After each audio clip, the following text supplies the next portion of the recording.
This is a podcast by the News Minute, and you are listening to South Central.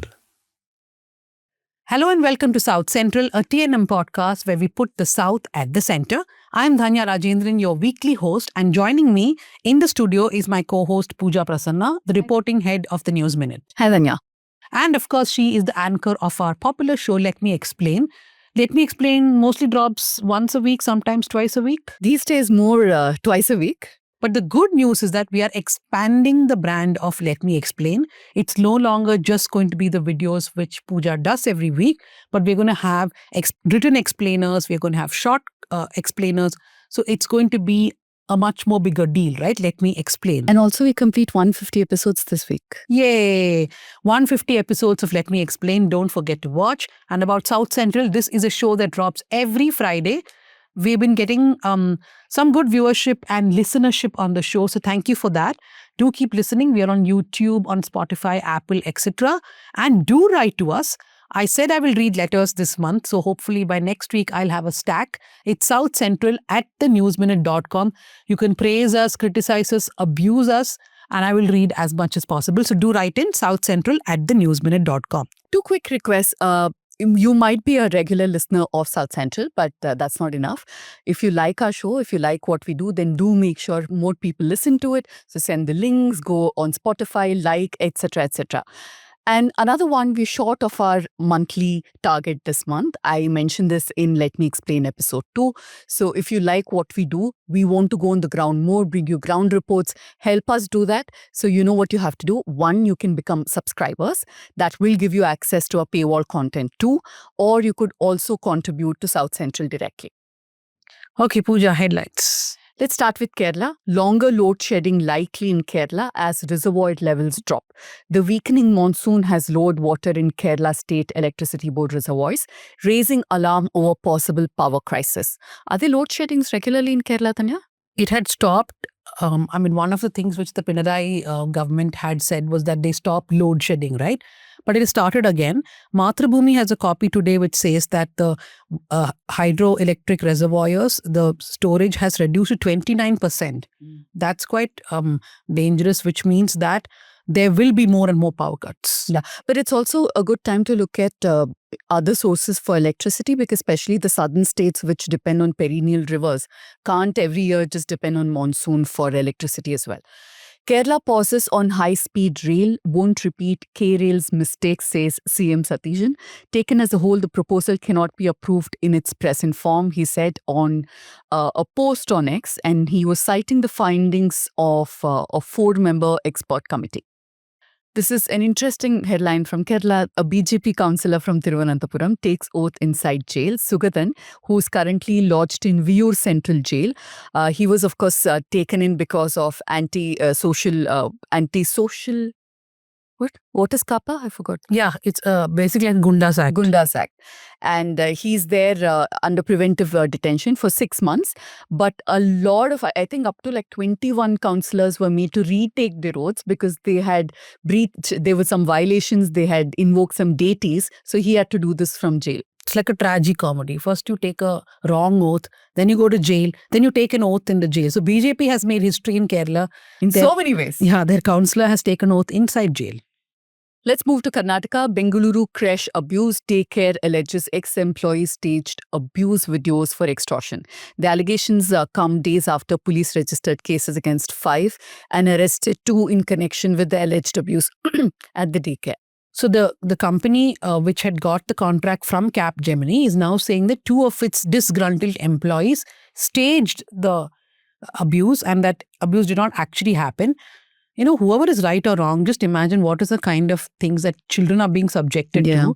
All this vendetta between adults. And it's the Ministry of Child Welfare which really has to reply because the creches come under them. ECI extends SIR deadline in Telangana, Karnataka and 2 more states.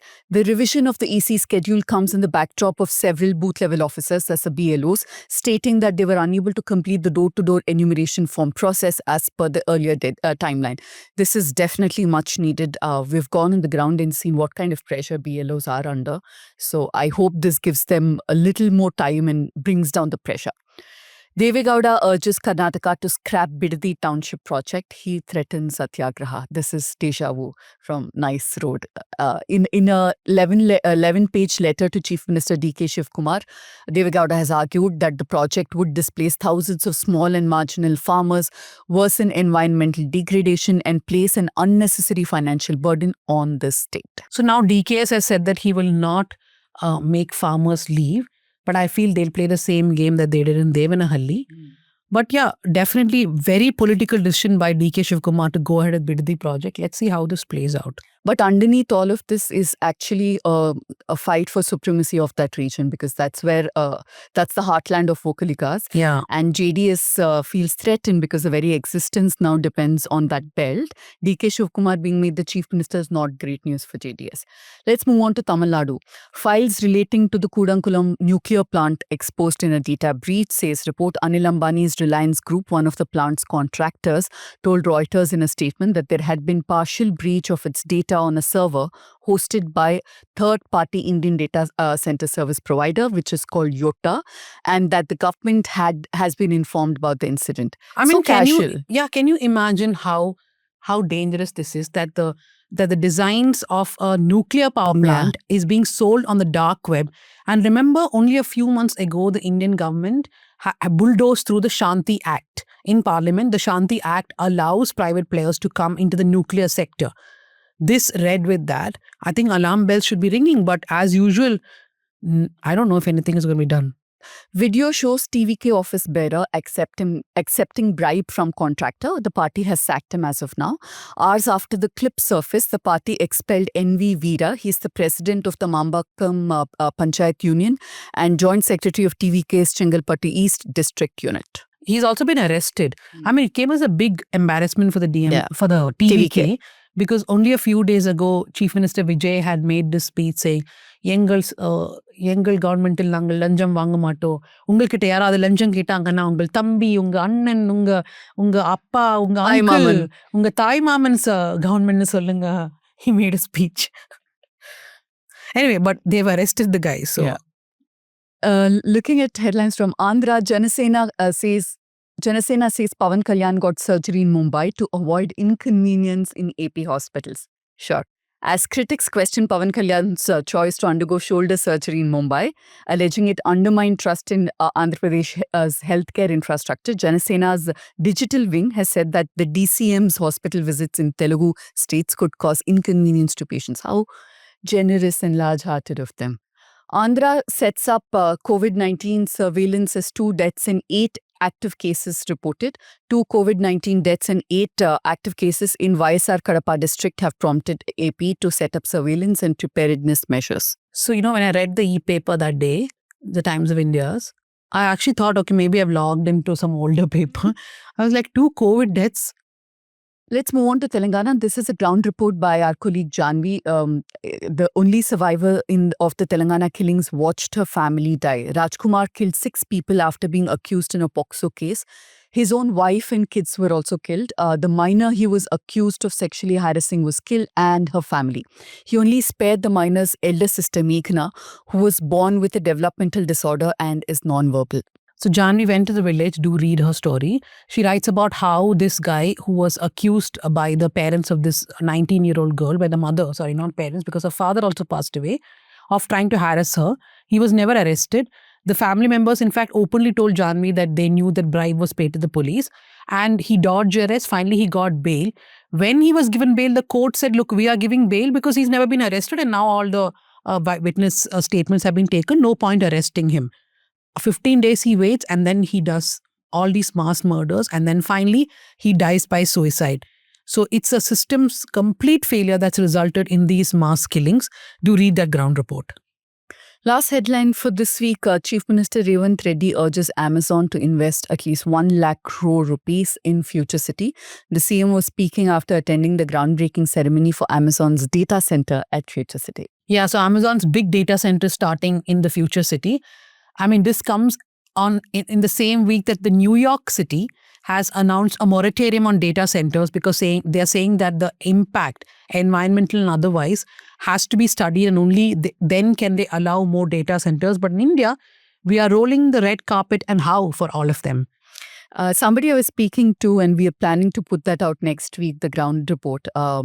They said that this is a different form of colonialism, where they're just bringing it to India and other third world nations. So like I said, do write to us about that also. What do you think about data centers? We will read those letters, South Central at thenewsminute.com.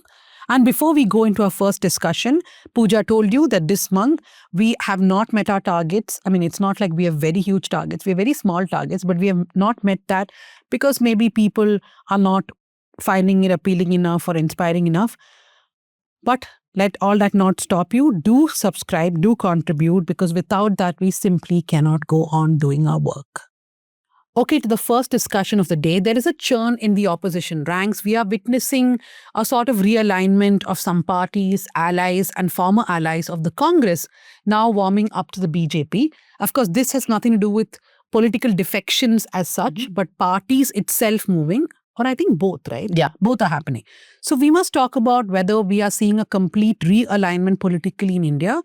And joining us to speak about that is senior journalist Neerja Chaudhary. I don't think she needs any introduction. Also, the author of the book, How Prime Ministers Decide. Thank you, Neerja ma'am, for joining us here at South Central. Thank you. Thank you for having me. Okay, so, when you take the newspapers these days, yesterday I saw the headline saying, as NCP tries to move closer to the BJP.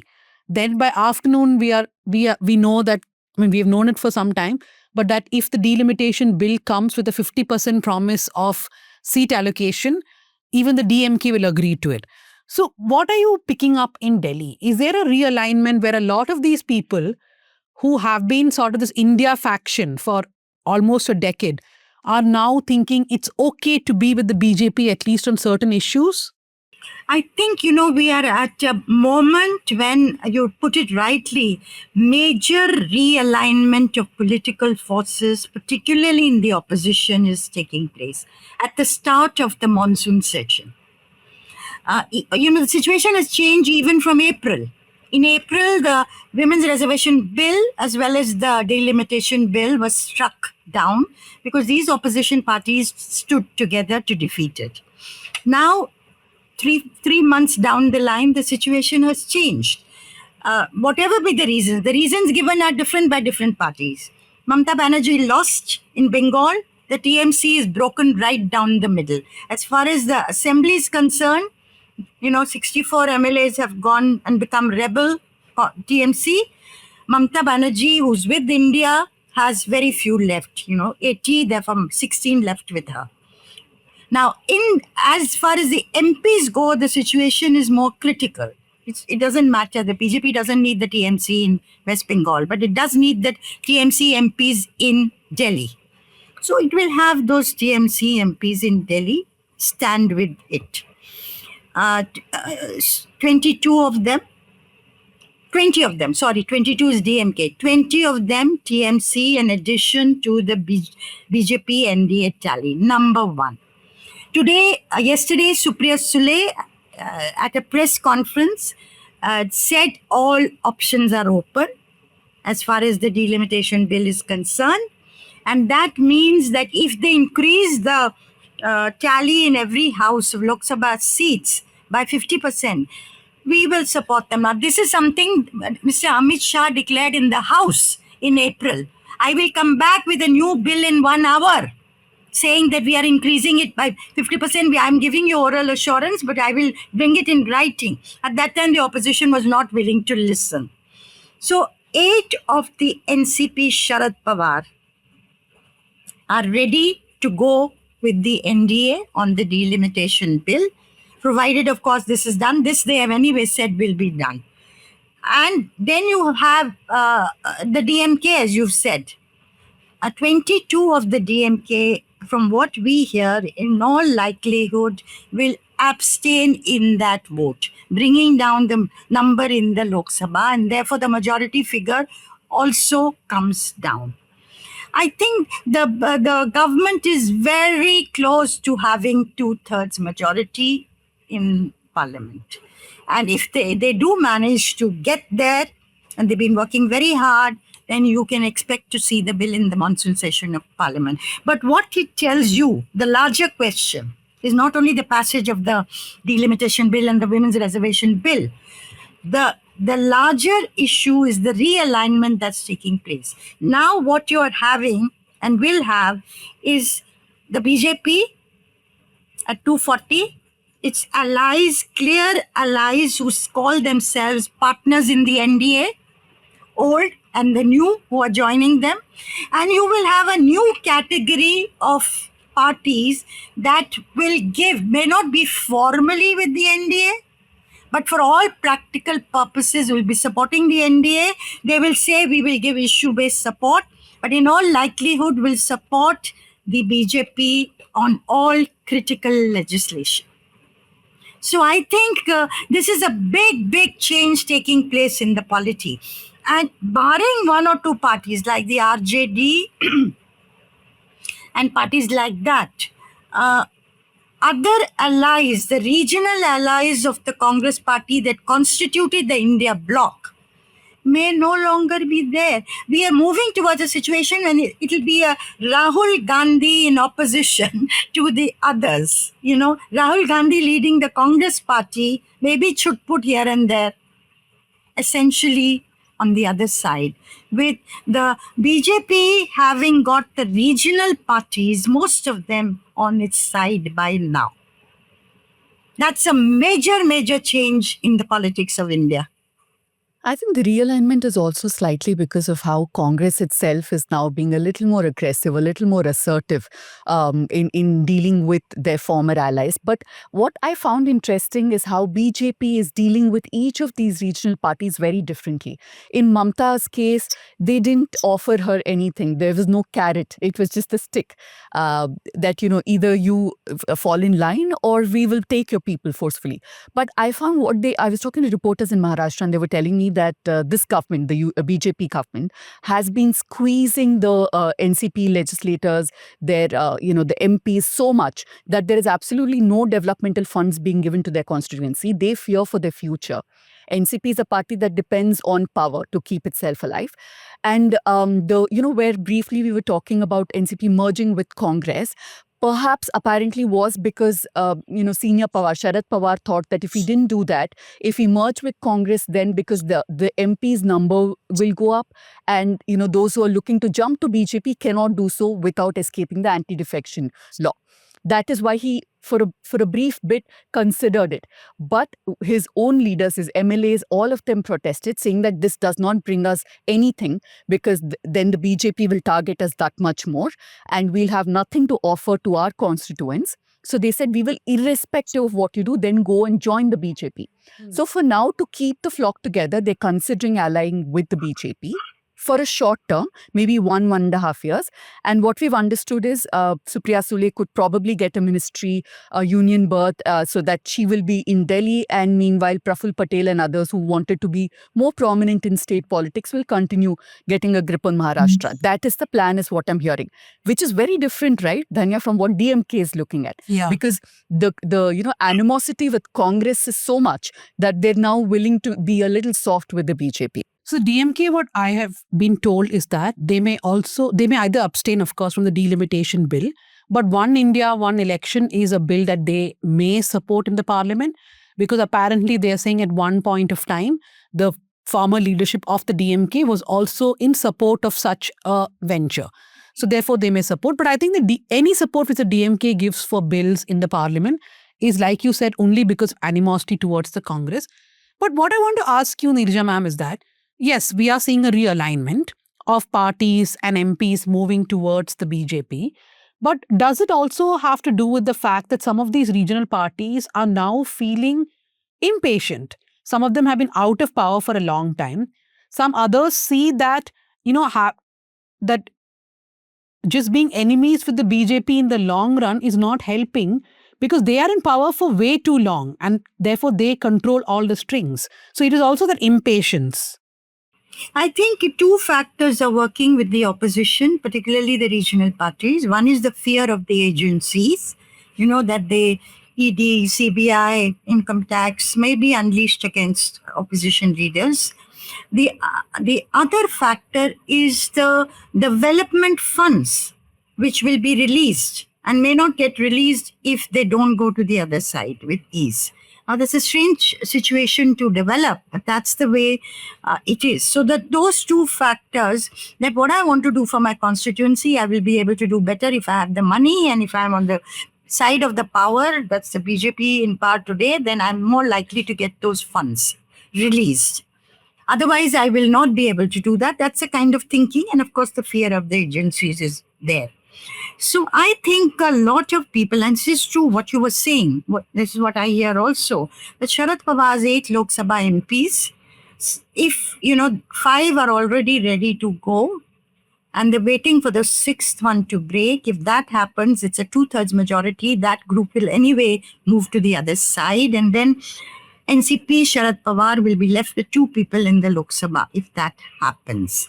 Now, to prevent that from happening, they may, find some kind, as if say, the middle ground and say, we will support the NDA with, on an issue by issue basis, and yet stay on the right side of power at the center. The idea of a merger in the Congress was discussed, I'm told. I think nothing seems to have come out. It was in 2024 that Sharad Pawar had said to me in an interview in Satara during the course of the election campaign. He had said in the next couple of years, regional parties will be compelled to look at a closer association with the Congress party, and many of them may merge in the Congress. And I said, what about your NCP? He said, our ideology, we stand for the same thing. Many months later, I talked to somebody close to him. I said, what happened to that idea? He said there was no response from the Congress party to that trial balloon. But now of late, as far as Mamta is also concerned, she has had given indication that she may be ready to merge because they have been weakened, these parties. And Sharad Pawar also, is the Congress more willing to take them now, but they themselves are not so willing to come in? Is that the situation? But yes, I think that as far as the MPs and MLAs go, they think power is on the other side. It's better to be on the right side of power. And they may also feel that we don't know when the Congress will come to power, how many years it's going to take. And also, access to Rahul Gandhi is a big problem for many of these opposition leaders. Okay, so also joining us is Arvind Gunshekar. He is a journalist based out of Delhi, and he tracks a lot of politics, including mainly Tamil Nadu. Arvind, yesterday you put on social media that the DMK may support the delimitation bill with changes. Is it only because of changes that the DMK will support, or is there a change in their political thinking itself?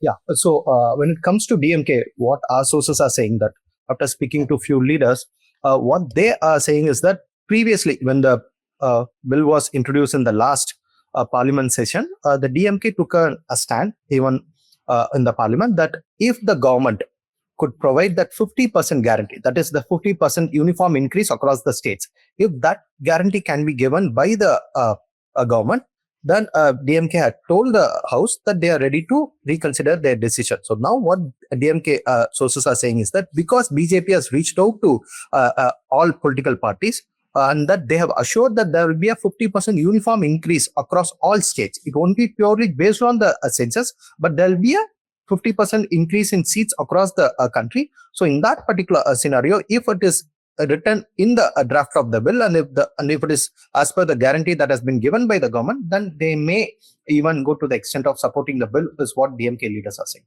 But Arvind, you're saying it's purely because the terms of the bill is going to be changed. It's not a political decision, also because the DMK is no longer with the India Alliance.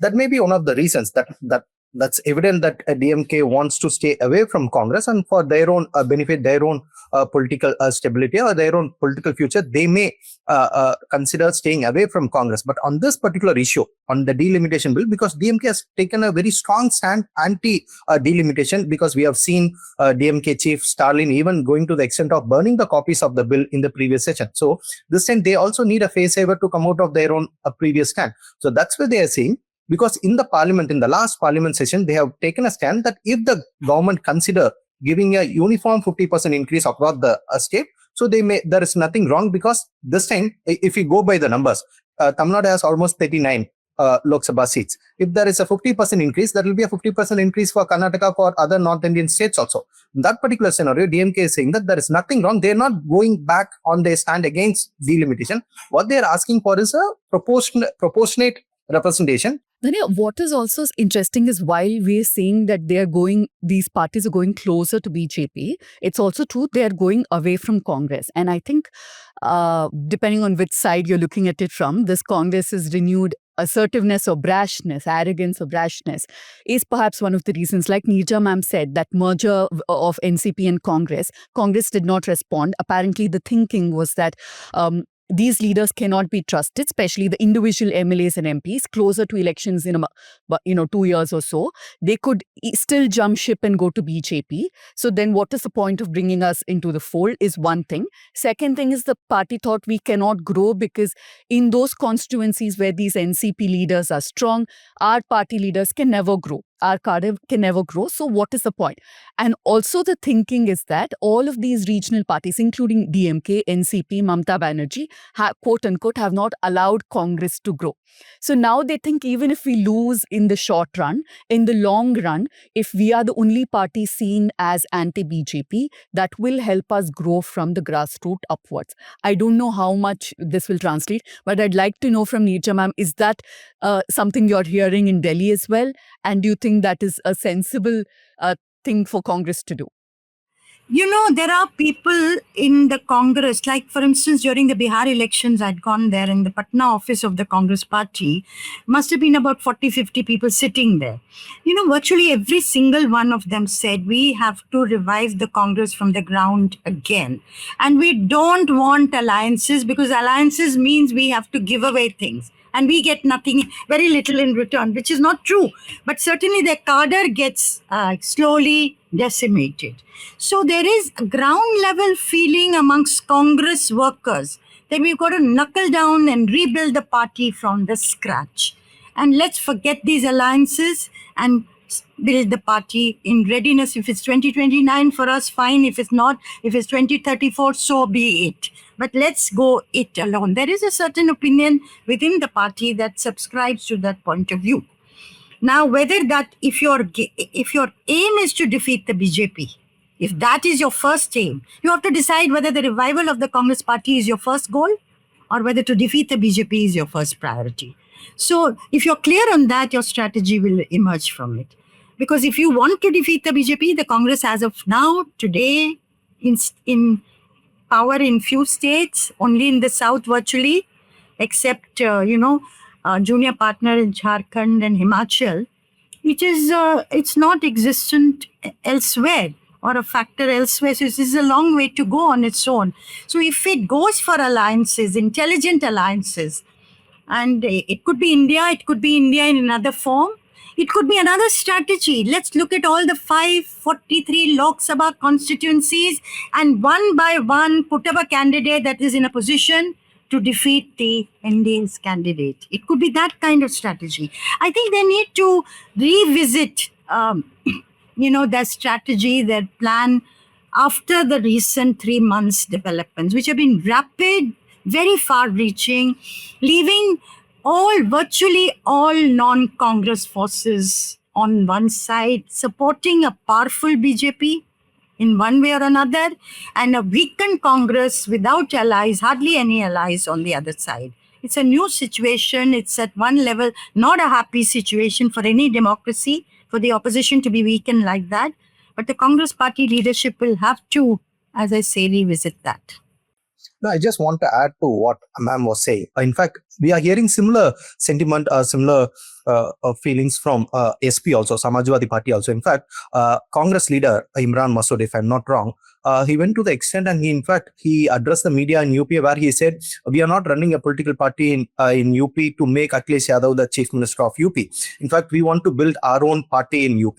And if there is an alliance, then we need due respect and also due representation or even due a share of seats from Samajwadi Samajwadi Party. Samajwadi Party can't treat us just like a junior partner. They have to give us equal respect. That seems to be the statement. That was the statement from Imran Masood. In fact, that's what Samajwadi Party leader also told a few journalists. Similar statements were given by Congress leaders in Bihar. And according to SP, that Bihar, we did see that there was no chemistry between Congress and the RJD in Bihar that resulted in the decimation of the alliance in Bihar. Same way, even in Tamil Nadu, we did hear similar statements from Tamil Nadu Congress leaders also saying that DMK can't treat us just like a junior partner anymore. They have to increase the number of seats that they are giving to us. And then they said that we need due respect from DMK. Similar statements we are hearing from Samajwadi Party also. And that's where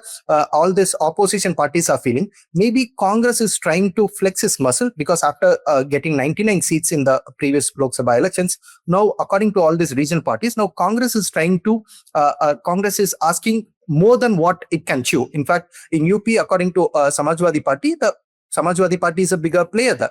So they are saying that Congress is even going to the extent of asking equal number of seats. If there are 400 seats, Congress is also asking for almost 200 seats. So in such a scenario, all these regional parties are feeling that Congress is also trying to take advantage of the situation. So they are also trying to eat into the vote bank or eat into their own party's future in their respective states. And that's where some of these parties are or even thinking they should also stay at a distance from Congress. I think what is of particular fun in the whole thing is that the left and the Congress don't like each other much now, especially CPIM and the Congress don't like each other much anymore, the animosity between Pinarayi Vijayan and Rahul Gandhi. But they will be the only ones who will not be supporting the BJP for whatever reasons or any bills floated by the BJP.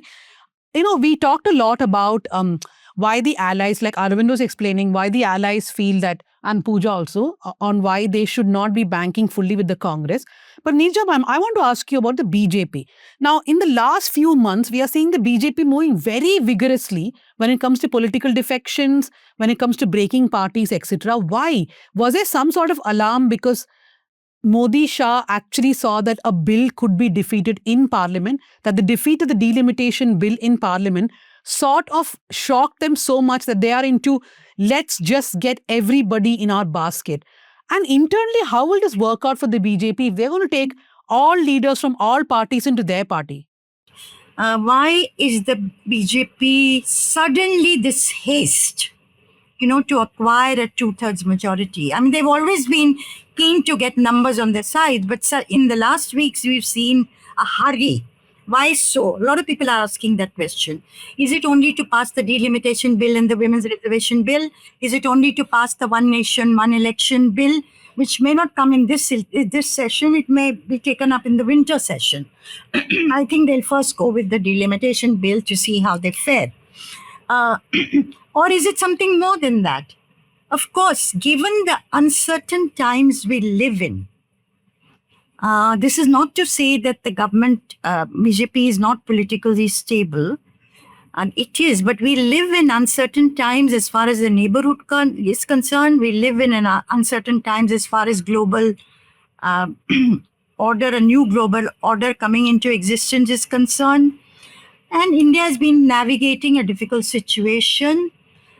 Therefore, it could also be that the BJP wants to be absolutely on sure footing as far as numbers go in Parliament. And that may also explain the haste that it has shown. But the answer to that why we haven't yet fully got. We're all, conjecturing.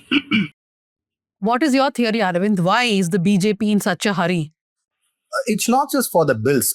If we could see, I think we all heard a statement from Jammu Kashmir National Conference also saying that BJP has reached out to MLAs of JKNC also for defection. They are also trying to split JKNC, not the MPs, but the MLAs.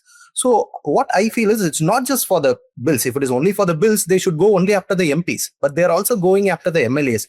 That also shows maybe they are preparing for the president elections. Next year, after the UP Assembly elections, there will be the president elections, president and vice president elections. maybe they are preparing for the president and vice president elections also, and that's why they're going on the spree of breaking political parties, trying to unsettle them, so that there should not be a common candidate from all this anti-BJP forces. They should not be surprised. They should not be taken by surprise, and that's why they are also going after all the MLAs. That's my assumption. Maybe there may be other reason also, but this is one of the reasons that we are also hearing from BJP leaders also. So also when it comes to the larger opposition unity, BJP doesn't want a larger opposition unity, because what they have tasted in 2024 is something that they don't want that to be repeated in 2029. So they also want to, in a way, isolate Congress also. So if you just go and file cases against the leaders of all these political parties, that's not working anymore. Instead, what they are trying to do is they are trying to create rebellion within the party. Let's say NCP, let's say Thackeray, Uddhav Thackeray's Shiv Sena, let's say Sharad Pawar's NCP. Both these parties are also facing internal pressure. The MLAs, the legislators of both these political parties are putting pressure on the political leadership, asking them to stay away from Congress.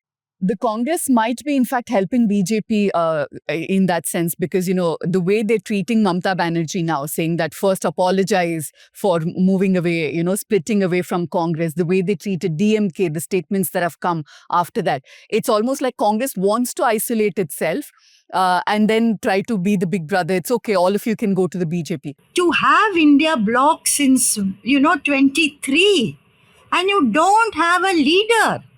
You don't have a proper secretariat. How many meetings have you had? 4 or 5. Are you serious about taking on an entity like the BJP? Question you have to answer. What are you about at the moment? If you don't want an India bloc, let Congress go and revive itself, and they let the regional parties form whatever front they have to if they want to, or fight alone in their states. But this kind of, backing and forthing all the time and not coming up with anything concrete which moves you in the right direction is, and people also get tired of it. People are tired of it. This kind of, and actually you're right, it goes to help the BJP ultimately. Maybe a Congress strategy may be on these lines, like they want to weaken all the regional parties and they want to establish themselves as the alternate for BJP. Now they are banking on, when it comes to UP, they have to bank on Samajwadi Party. In Bihar, it's RJD. In Tamil Nadu, DMK, and there are West Bengal is Mamata Banerjee, etc. So if all the regional parties are weakened, any day if there is anti-incumbency against BJP, it will come to Congress. So the Congress will be seen as an alternate. Like Madam said, to a consolidated vote bank, Dalits and also minorities. These two parties, to an extent, majority of these two parties are already supporting Congress. So Congress has come to this feeling that without Congress support, no regional party can defeat BJP in their own respective states. And that's why they are taking the advantage of this situation, and they are trying to build the party, or they're trying to increase their footprint in the respective states. But that's also in a way weakening the regional parties, and that's where you take the all the assembly election results, Bihar, West Bengal, Tamil Nadu, in almost all these states, a very important regional player who has been supporting Congress for all these states have been weakened. So in a way, Congress is seeing that this Congress is seeing as an opportunity to grow to build this party, to expand its footprint in the respective states. But it won't come anytime soon. It will take years for the Congress party to build. Even let's say in Tamil Nadu DMK has been defeated. Congress has found a new partner. But what will Congress do? Congress should do something to build its own party, right? Anyway, earlier they used to bank on DMK, now they're banking on TVK. Come to Bihar.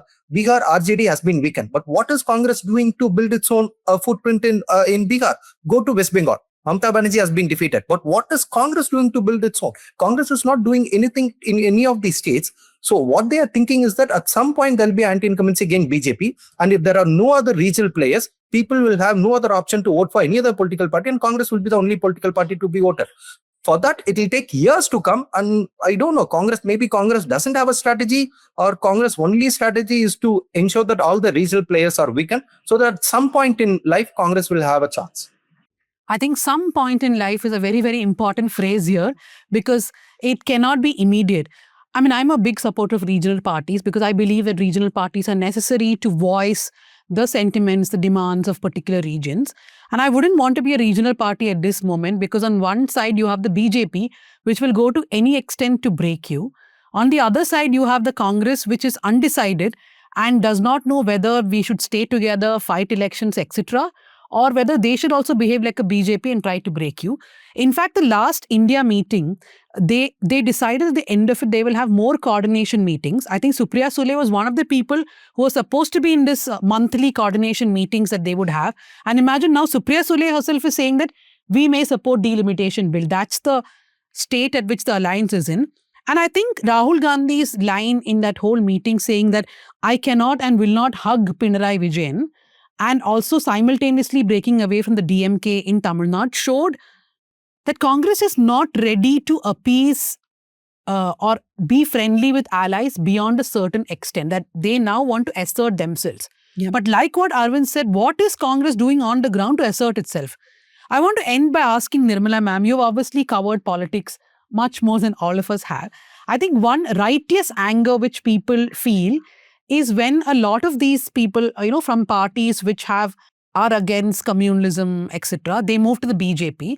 There's a lot of anger saying, how can you all just go to the BJP, right? So do you think that's just passe in politics? That it's okay, they will just keep moving and we are Never the say never. Never say never. And it's just the public who are sitting and outraging, saying, like Raghav Chadda has moved to the BJP, and there's a lot of outrage on how can he, who believed in secularism, go to the BJP?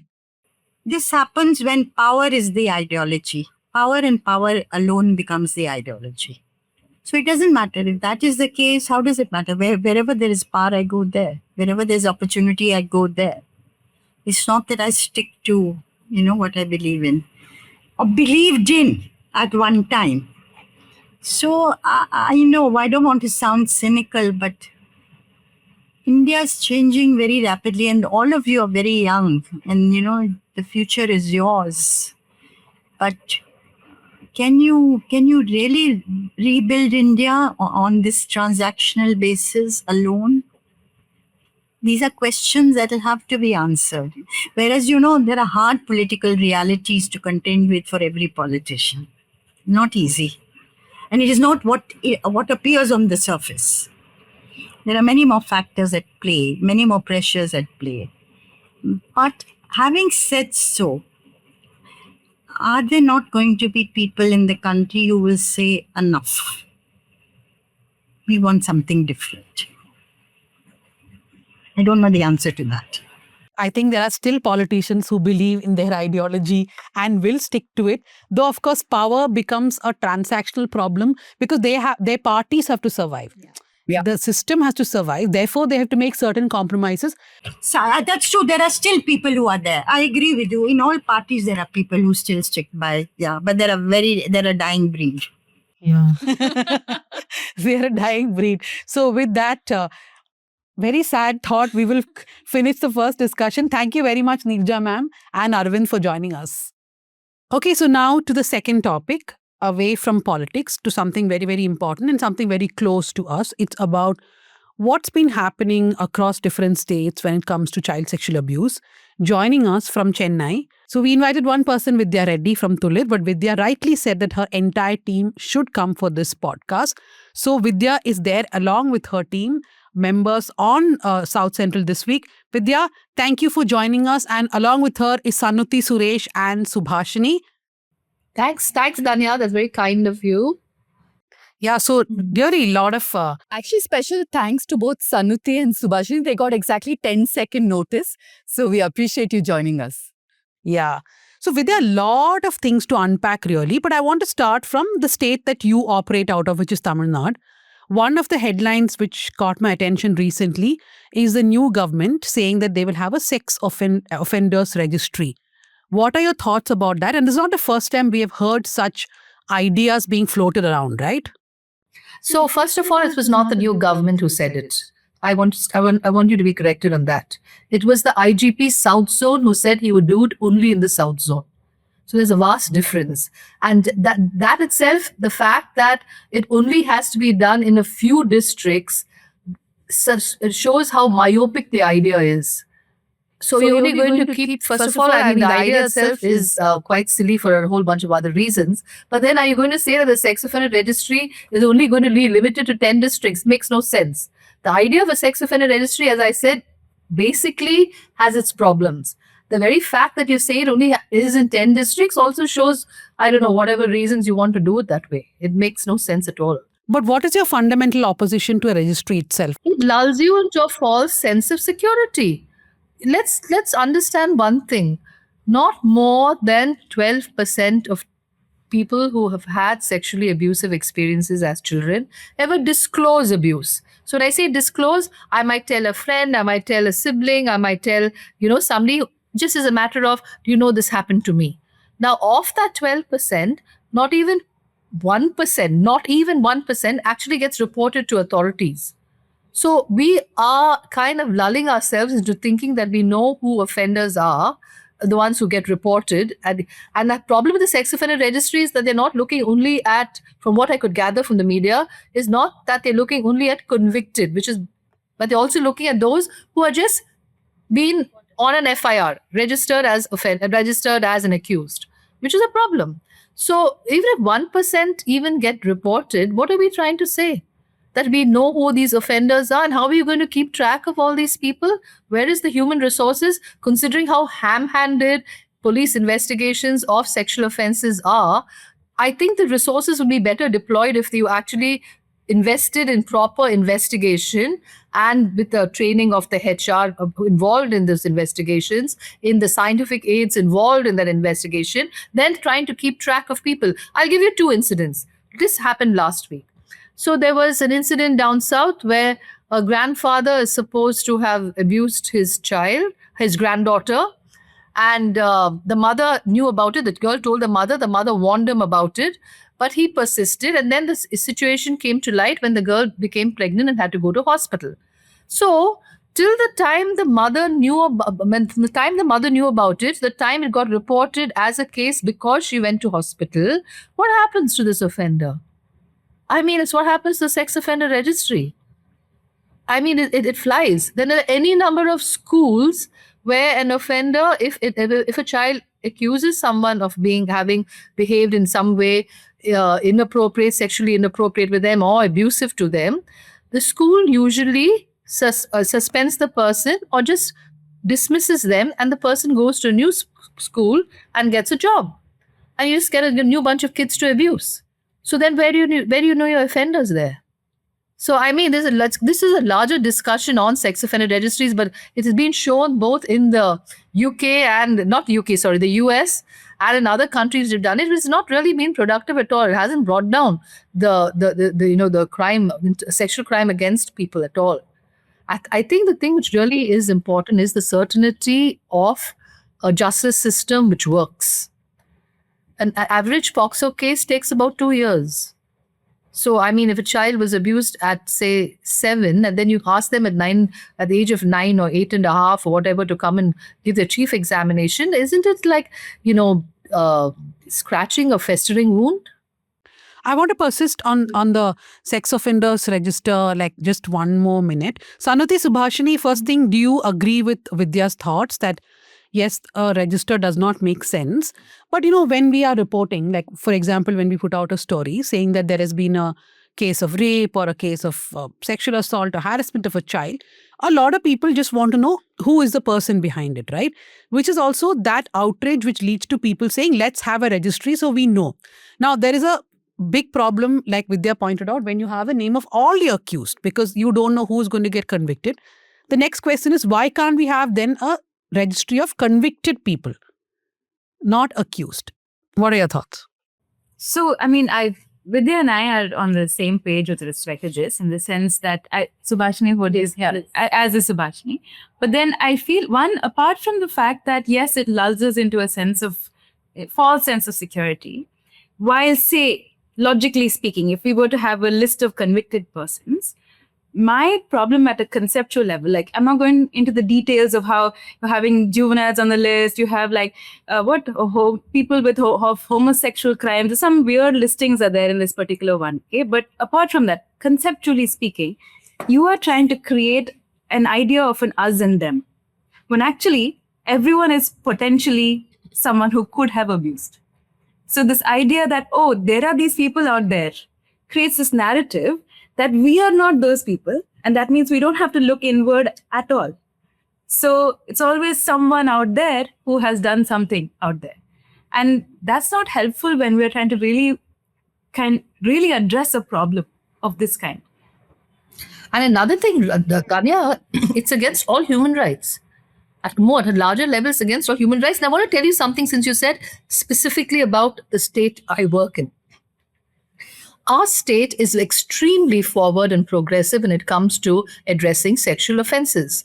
And interestingly so, both from the police point of view and the judicial point of view. And I want to point out why. Way back in 2022, based on a resolution passed by the POCSO High Court Committee, that when there are two teenagers below 18 who are in a consensual relationship, in some sort of sexually intimate way, who is the victim and who is the accused? Because according to POCSO, anybody below 18 is supposed to be asexual.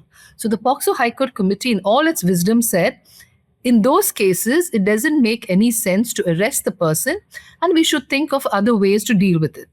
Subsequently, the next month, the DGP of Tamil Nadu passed a circular where he talked about, which mentioned the old CRPC 41A, which is now BNSS 35, which basically said, when you have to file an FIR, there is no doubt about it. But why only the boy gets to be the accused when both parties are below 18 in a consensual relationship is beyond me. Anyway, if you file an FIR, why do you need to arrest the person when they are cooperating in the inquiry? Ask them to join the inquiry. And if they are not cooperating, then you arrest them. So when the judiciary and the police have both understood that 80 to 90% of cases in the POCSO system, in the criminal justice system, are consensual and actually clogging the system, and have issued these very creative ways of how to deal with it, what is the purpose of a sex offender registry?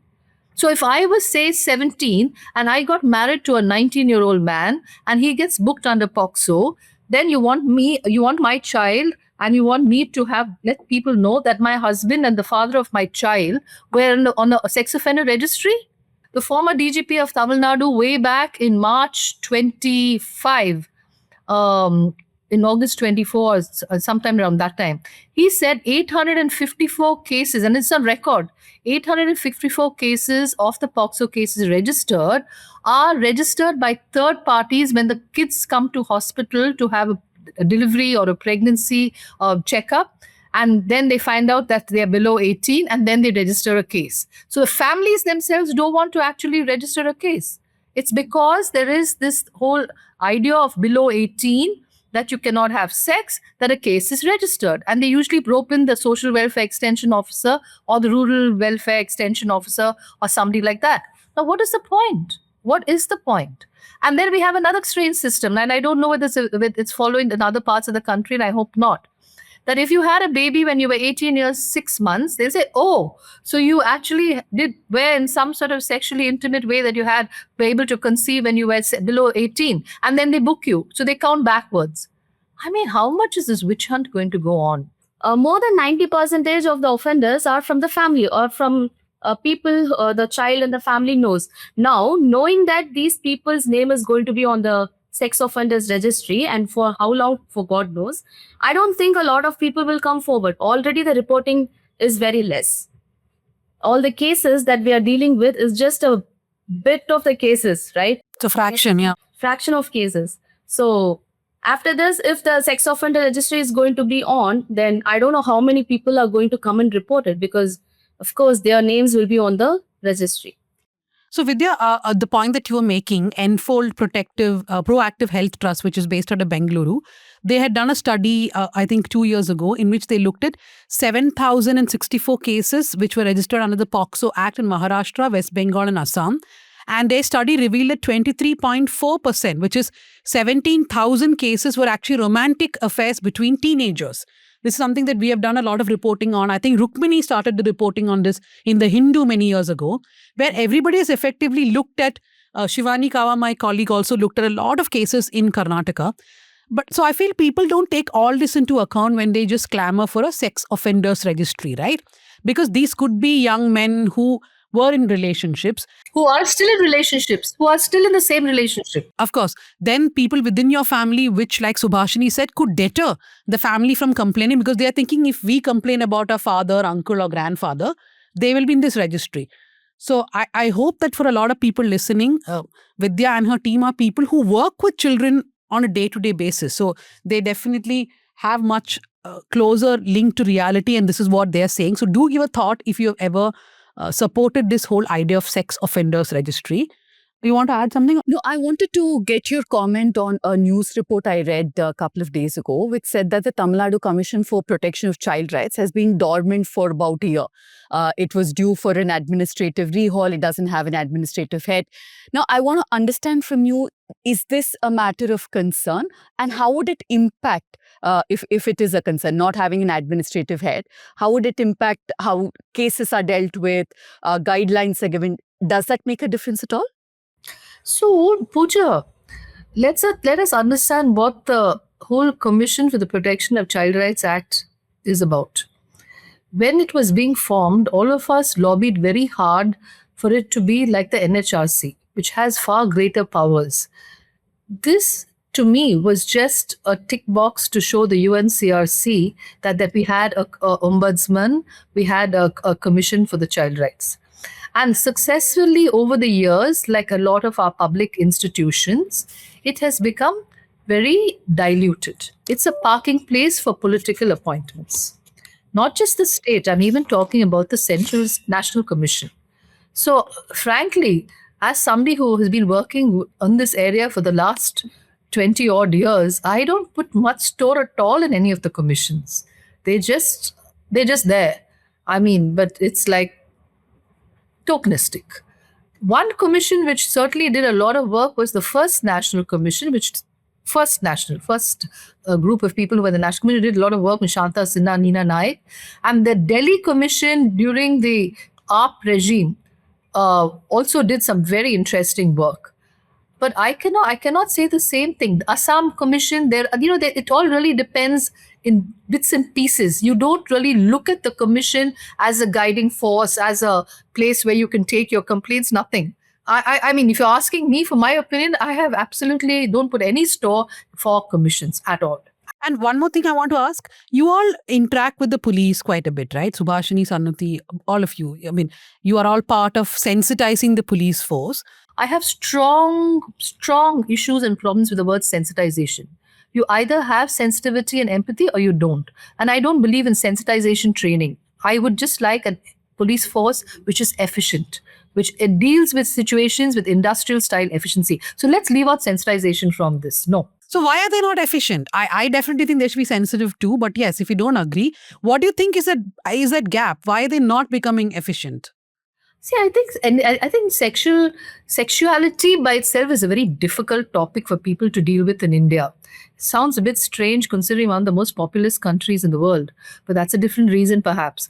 But anyway, I think sexuality by itself, anything to do with sex is, it's kind of shrouded in mystery and is shrouded in a lot of innuendos. It's not, you don't have healthy conversations about sexuality. Then you're talking about sexual violence. Then you're talking about sexual violence and children in the same breath. That's a lot very difficult for people to handle. And I know if you look at it, and I might sound a bit, strange saying this, or rather a body saying this, I should say. But, I'm surprised when children are talking about the kind of sexually abusive experience they've had to the police. You can see people's faces being wrinkled up in disgust and like, how can a child even talk like this? And I'm thinking, well, that would be perfectly normal sexual intimacy between two adults. So why are people screwing up their faces then? Is it because of a child, just the act of what the child is describing? So I really don't know about, what people's ideas of sexuality as sexual expression are. Yes, when it comes to a child, certainly it is problematic. But there's a certain diffidence and antipathy, or not antipathy, what's the word? Certain diffidence about dealing with addressing sexual violence. Do you guys have any thoughts, Subhashini, Sanati? I mean, just adding to what Vidya was saying, I mean, I don't know if there's one answer to your question about why they are not able to do this. One is definitely that because of the taboo around talking about sex and sexuality, it becomes complicated when you are working with a specific complaint, offense, blah, blah. Okay, there's that kind of automatic blinding that happens. It also happens with, say, other people that we talk to and engage with, say, in like media person spaces or even like schools or colleges, where you say one line about something that is sexual and then it automatically gets reconfigured into something that doesn't sound sexual because the mind is not able to really process it because of how many taboos existed around it. Like, for example, there's this one case where this child just kissed another child on the cheek, okay? And then it was registered as POCSO. And you should also remember that within these taboos, you have the support of a law that explains all these behaviors to be offensive, right? Everything is an offense. The sexual intent equals to criminal intent, which is not really the case, right? They're two separate things. And so if a child kisses another child on the cheek, that's not a sexual offense, especially in that particular situation. That case, it was not. So then they go forward with efficiency, okay, to do a potency test for this child, the boy, okay? And Vidya had she was so curious. She's wondering, like, why did you do this potency test? And First of all, you know what a potency test is? A potency test. No. I think your viewers have to understand. A potency test is to see whether you can get an erect penis. So, and the test which is done to do that, to figure that out, is very humiliating. It's outrageously humiliating, and does it really prove anything? And here's the bit. The funniest bit is when they have to be, really sensitive or whatever, it will not be applied and lots of efficiency will happen. Okay. Like this case where suddenly you're doing a potency test and then Vidya asked them, so why was this done when it was, like a kiss on the cheek thing? And then it was said that only if this boy had potent feelings would he have kissed this girl. Okay. Now, how to understand this? This is not because they're not sensitive. This is like, there is a big gap in just processing this information about, or processing this knowledge or this sense of what is sexual, the sexual in general.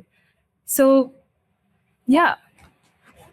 So the baseline is basically the police or even us, a lot of people are not ready to accept the fact that children can be sexual. They are just being teenagers and they are just exploring. That's it. So even that is seen as an offense, and even in cases where the offense has happened, police, I think they still are not able to go into the details. They are not ready to face the reality in that cases. They cannot take the details. They cannot understand, go in details. They cannot face the children stating what has happened to them. So, for example, Radhani, I'll give you an example. So there was this young girl who was being abused by her dad. She was 15, extremely articulate. And I remember the 2 minutes, the police, the inspector questioned her for 2 minutes. And this girl's statement about what the whole history of abusive experience, which happened over 7 years, was about 8 pages long. But the only question the inspector had for her in 2 minutes was, how much did he penetrate you? That was the only question. 2 minutes, and that was it. You had an FIR done. Not taking into account the history of the abuse, the different kinds of ways he abused her. That was all the question. So there is a discomfort discussing anything sexual, and because you have to, it just has to match the offenses which you need for an FIR. And there's one more thing I wanted to say, okay? And then I don't know whether you're going to cover this, and I'd like to bring this up. Nobody ever talks about problematic sexual behavior of young people. So all young people who are, say, have cases registered against them for sexual offenses are all lumped together. So then you have the consensual intimacy, and then you have this range of behaviors which are problematic but are all lumped into one. So you'll have, say, a 9-year-old boy going into first standard into the loo and pulling down first standard girls' panties, for instance. Or you have a 14-year-old boy, having anal sex with a 8-year-old because he's been trained by a 17-year-old who's been watching pornography and asking him to do it. But then these are widely different. There's a whole continuum of problematic sexual behavior, and we don't address this in the way it's supposed to be addressed, in a whole psychological, social way, psychosocial way. We just take them all and put them into an observation home and then think the punitive system of the JJ Act will work. It doesn't. That's one way of responding. The other one is where we just think it'll go. Like you just dismiss Boys will it, be like, boys. Oh, they're just okay, it's nothing. It didn't happen. Or you just skip to, suspend the child for a bit from the school and skip to life, saying, oh, you know what, this happened, but you pay attention on studies. That's what you have to do, not all this and all. So it's like what Vidya was saying earlier. One is that it's all about sex. Then on top of it, we're saying that these sexual situations have children in them, where some are consensual, but we're also saying that there may be instances when they harm. How do you respond to the whole gamut? And and another thing that the people need to realize, a lot of people who have turned into abusers as they've grown into adults will tell you by the time they were in their mid-teens, they did find a sexual interest in children. And if you don't address it then, we're going to escalate into situations which are then going to have a lot more kids who are probably going to be, victims. So I was asking, you guys rightly pointed out the wrong ways of dealing with children when, they behave sexually inappropriately, whichever of them are from the spectrum. But can you explain to our viewers some of the right things that they can do if they come across something like this in their lives? What are the right steps to take, perhaps? It depends on where it lies in that continuum, right? Like, of course, when we're talking about this continuum, there is going to be like exploratory behavior, which is, consensual and all of that. Then there'll be some behavior which is problematic, maybe inappropriate. It doesn't necessarily mean like it's violent or harmful, but it can be potentially violent or harmful to one or the other children, or just that children, say in a public space, exposing themselves or something like that. Or then further on in that continuum, you have harmful, violent behavior where there is thought around trying to power over another person, okay? All of these behaviors have to be responded to in some way or the other, but the kinds of intervention will differ. Like someone who is a parent who sees a child who is engaging in some kind of exploratory behavior needs to respond, but doesn't need to go overreacting and say, oh my God, there's something wrong with my child, and then refer to a doctor and then have some therapist come and involve themselves. No. But say if it is, problematic, inappropriate, where you have corrected this young person and they continue to do that behavior, then it will need some kind of intervention that is specialized. So it's kind of based on that whole set of behaviors that you see along the way in that continuum. And another very important thing, Pooja, when you talk about the problematic sexual behaviors, the gamut of it, from inappropriateness to reactive to harmful to aggressive, you look at that entire harmful bits range. I think a lot of it is also stemming from the fact that we don't talk to our kids about sexuality. These are all taboo topics. So where do kids turn to? Every child who's got access to a smartphone is sitting and checking out sex. We know 7-year-olds who are looking at it. And then you have nowhere to actually guide them as to what is appropriate or not appropriate. Then you have another situation where, for instance, in California, I know does it.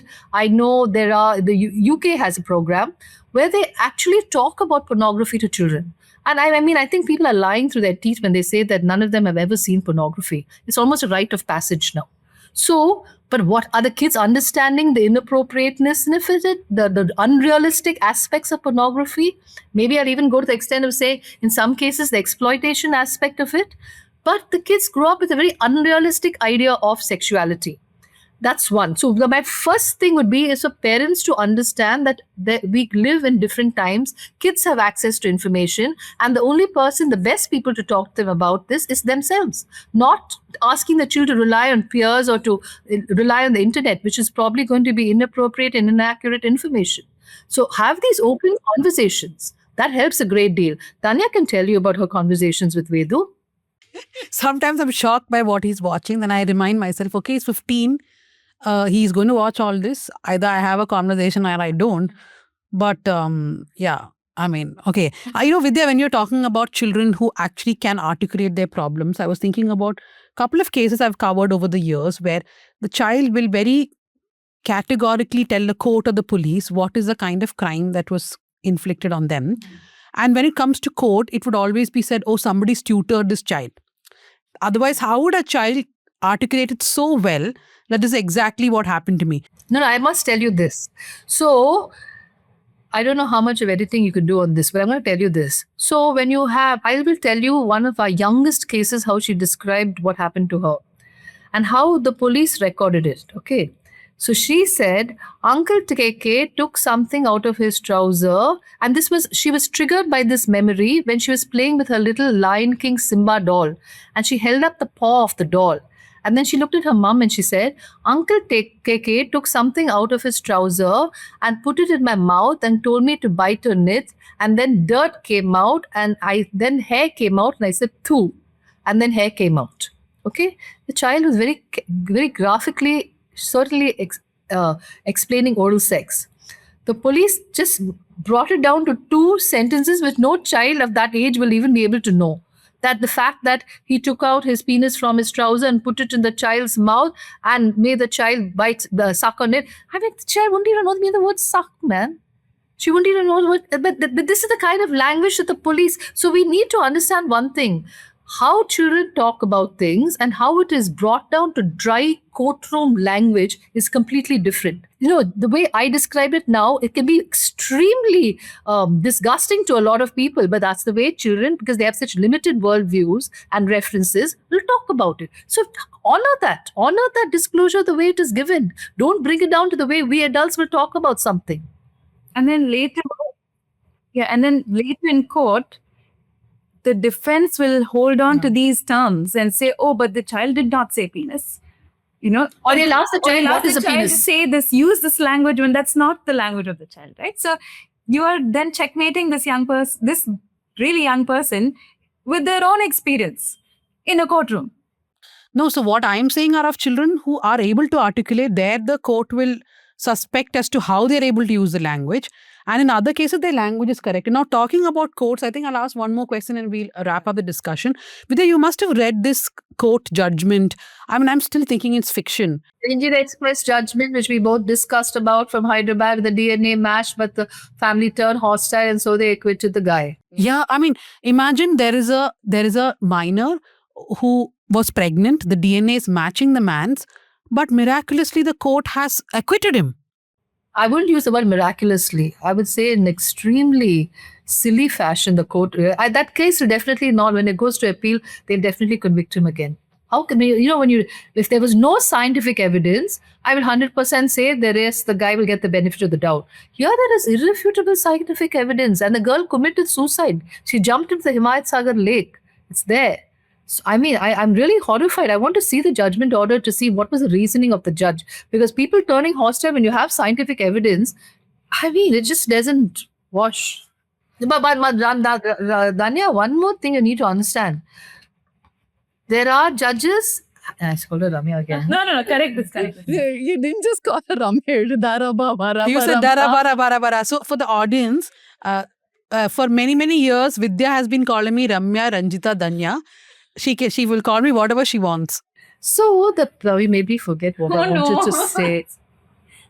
What maybe but I'm saying is you need to understand who are the police, who are the courts. They're all people from society who grew up with their own kind of understanding of sex and sexuality. I mean, I'll never forget this classic judgment where the child was abused on her way to school every morning by a security guard en route. And the judge threw the case out of court saying nobody has sex in the morning.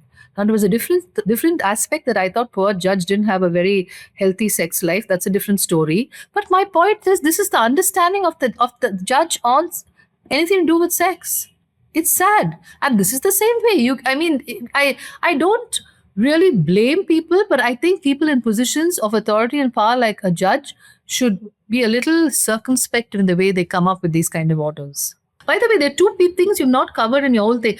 What happens usually is the police are the whipping post. And I'll tell you with all due respect to the cops, you can see imperceptibly they have changed over the years because they're at the front line. Everybody's on their case. So there has been some changes. The judiciary is a different story. Let's talk about the health profession. Let's talk about the schools. The schools are one of the biggest places who should take responsibility on safeguarding, who should take responsibility on how they're addressing abuse.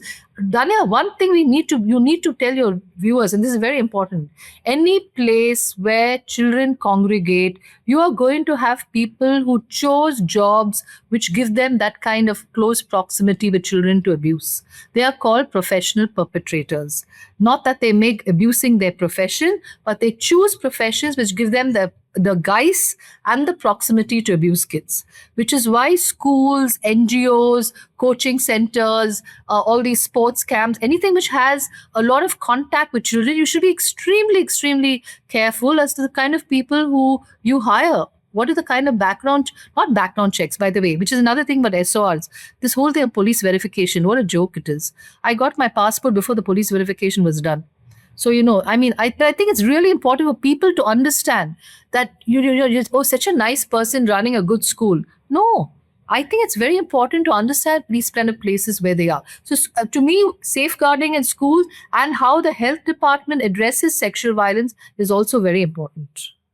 Yeah, most schools take the shortcut of moral policing young children, keeping them away. And I have and also had to go through the this. moment somebody in a school is accused of sexual assault, the school will close in ranks like crazy. There was one school in Bengaluru Yeah. which actually hired a lawyer who represents most political people to actually It's very defend high a in gardener. schools, so, yeah. A gardener or someone, I think a gardener who had raped a child. And I was in touch with the mother for many Who years. had penetratively sexually assaulted a child. POCSO purposely leaves out the word rape. Yes. We also actually don't write the word rape when we write about children. Semantics is very important. Anyway, Sanusi, Subhashini and Vidya, thank you very much. It was a very, very insightful session. And Vidya, thank you for not forgetting my name at least thrice. Okay, so we'll go to the recommendations. Pooja, what is yours? This book, I just started reading Ramani Adkuri's book called Staying Alive. I'm moderating a session with her a couple of weeks from now. So I started. She's a doctor who's worked in central India for many, many decades now.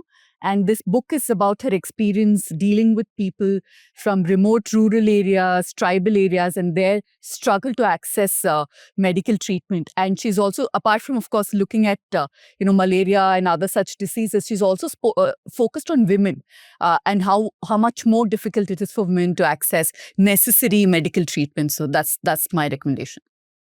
I was thinking, knowing that you'll ask me this question of recommendation, and I thought, what is it? And the book, not the book I'm reading, but the book I'm going to get hold of is about Sonam Wangchuk.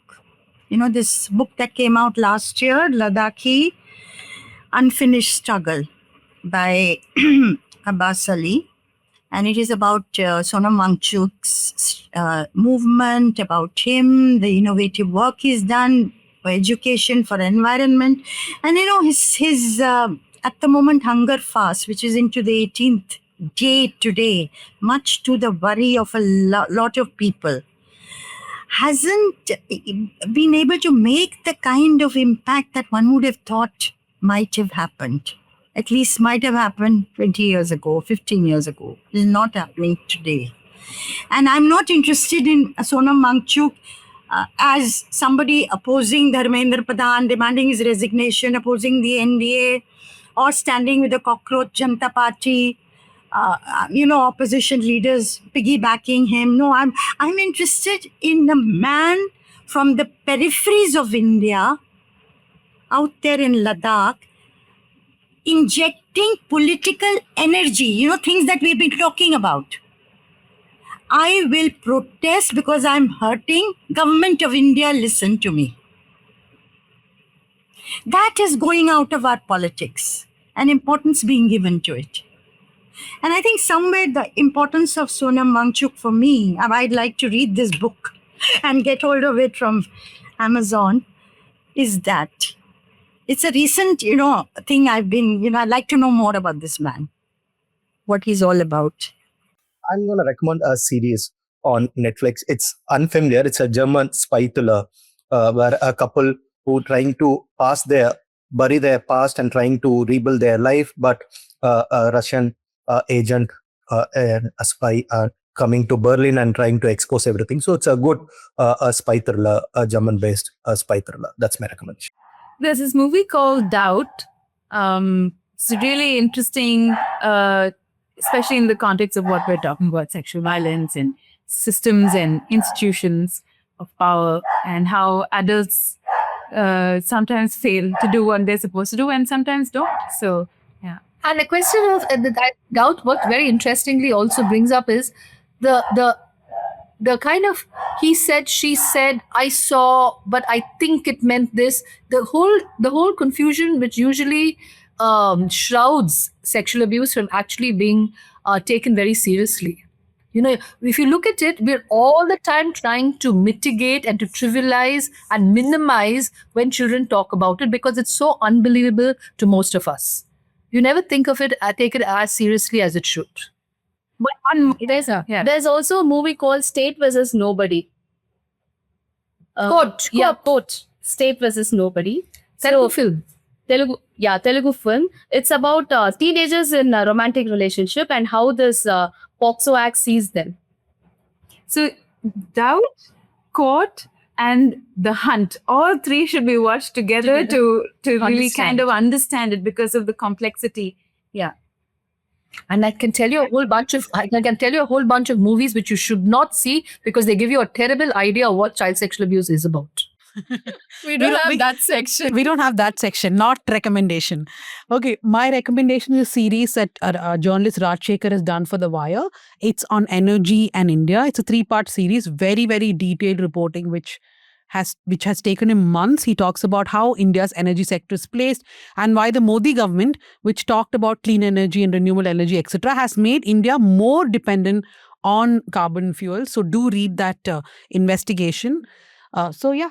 That's it. Thank you very much, everyone. Thank you, my producer, Akshay Lal, production assistant, Ajay, Jasim Ali, our editor, Sukanya Shaji, and Ria T. who do our socials. Thank you, Vidya, Subhashini, and Sanuti. And keep listening, keep watching the News Minute at South Central, and don't forget to become a subscriber.